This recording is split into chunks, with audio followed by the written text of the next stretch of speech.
Hear why the B-52 will no longer carry certain nuclear weapons. The B-52 Stratofortress will no longer carry the B-61-7 and B-83-1 nuclear gravity bombs as it prepares to carry the new long-range standoff weapon, known as LRSO.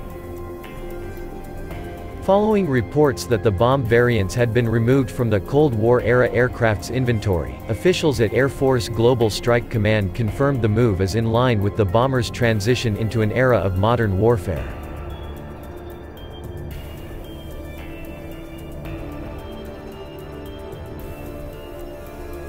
As the nature of modern warfare has changed, so have our tactics and weapons, a command spokesperson said in an email Thursday. The B-52 remains an instrument of national security and a universally recognized symbol of American air power, able to deliver the widest variety of standoff and direct attack nuclear and conventional weapons for the nation.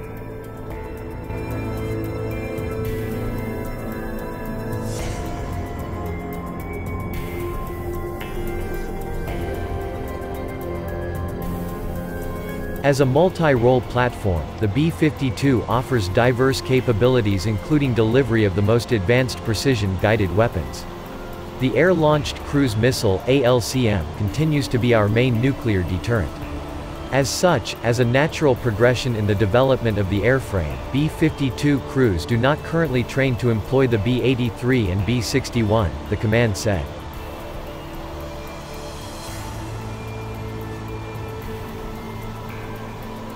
Hans Christensen, director of the Nuclear Information Project at the Federation of American Scientists, first pointed out the change, which went into effect in September. According to Air Force Instruction 91-111, safety rules for U.S. strategic bomber aircraft, its official, B-52 bombers are no longer authorized to carry nuclear gravity bombs, Christensen said in a tweet earlier this week. New Air Force instruction describes removal of B-61-7 and B-83-1 from B-52H approved weapons configuration.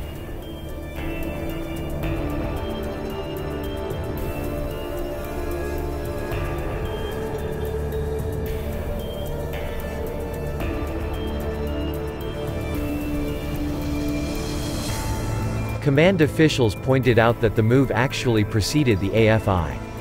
The removal of nuclear gravity weapons like the B-61 and B-83 from the B-52 platform has been in effect for several years, said Justin Oakes, Public Affairs Director for the 8th Air Force and Joint Global Strike Operations Center.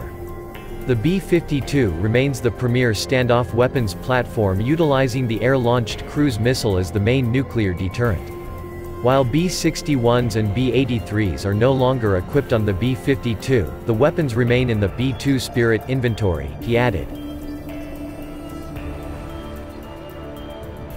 Eventually, the LRSO, a nuclear cruise missile that provides an air-launched capability as part of the nuclear triad, will replace the AGM-86B ALCM, developed in the early 1980s.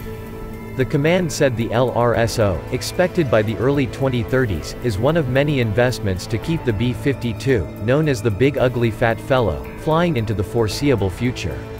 For example, the Air Force has already said the B-52 will fly well into the 2050s and perhaps beyond, and will receive upgrades to enhance the aircraft as a whole.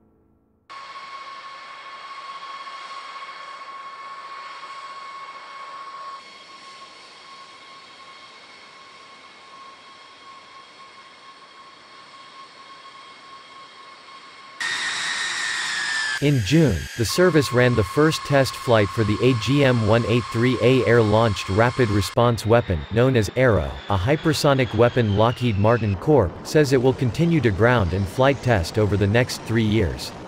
The initial tests done on the B-52 at Edwards Air Force Base, California, were meant to measure performance of the carriage bay on the aircraft, officials said at the time.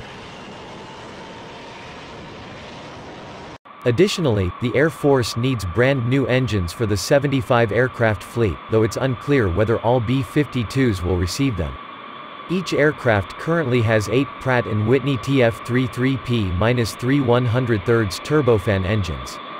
The service estimates it will spend more than $1.3 billion on that project alone over the next 5 years, according to the Future Years Defense Program assessment.